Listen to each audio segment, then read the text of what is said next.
ছিল যে তাদের সংখ্যা সৈন্য সংখ্যা অনেক বেশি ছিল।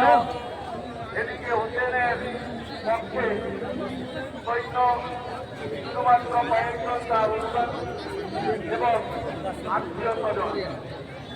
6 মাসের কোনো বাচ্চা তাকেও কিন্তু যে সৃষ্টি করেছিল, হত্যা করে দিল। একে একে তার বংশধর সবাইকে কিন্তু হত্যা করেছিল। কিন্তু হত্যা করলে কি হবে? ইসলাম কিন্তু পুনঃপ্রতিষ্ঠিত হয়ে গেছিল। আবার আজকে বিশ্বের জেলায় জেলায় ইসলাম ধর্মাবলম্বী মানুষ সবাই মাথা উঁচু করে আমরা ইসলাম ধর্ম পালন করে চলেছি। এই আত্মত্যাগ আমাদের অবশ্যই বলে রাখতে হবে। আত্মত্যাগের সাথে সাথে ওনাদের এত বড় একটা আত্মত্যাগ, তার সাথে সাথে আমরাও কিন্তু আত্মত্যাগ করেছি। অবশ্যই এটা আত্মত্যাগ নয়, এটা আমাদের করা উচিত সামাজিক দায়িত্ব এবং এটা মূল্যবোধ। এটা আমাদের অবশ্যই মনে রাখা উচিত যে সত্যদানব যে নিজের ভাব আমরা সহ্য করতে পারি না, তাদের অবশ্যই মানুষ যারা বাড়িতে আছেন তাদের সাথে খুব কষ্ট হয়।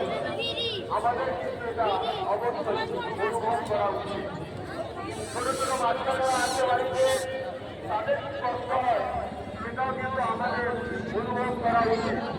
এই সংশোধনের হাত থেকে হাত পেতে যারা আছেন তারা অবশ্যই বুঝতে পারেন যে কি কষ্ট কি যন্ত্রণা।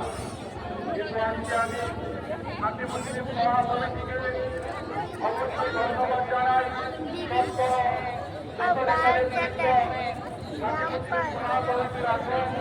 এবং আমাদের যুবক সম্প্রদায় তারাও সহযোগিতা করেছেন।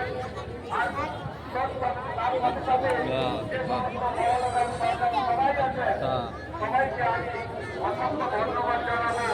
এই ভক্ত দানব আজকে তারা কিন্তু বর্ধিত করে বহুদূর থেকে তারা কিন্তু তারপর কারবারের কাজ করে এখানে উপস্থিত হয়েছে।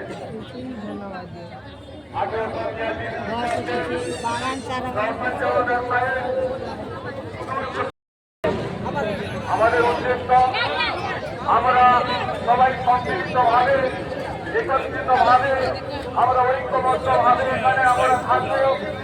অতএব আমরা কোনো অন্যায় অত্যাচারে মাথা নত করবো না, এটাও কিন্তু আমাদের ভাবনা চিন্তা করা উচিত। তাই আমি এই কথা বলে আরেকটা কথা বলতে চাই। দারুয়ার মাটি পবিত্র মাটি, এই মাটি সংস্কৃতির মাটি। এই মাটিতে যেমন মহরম উৎসব পালন করা হয়, আমাদের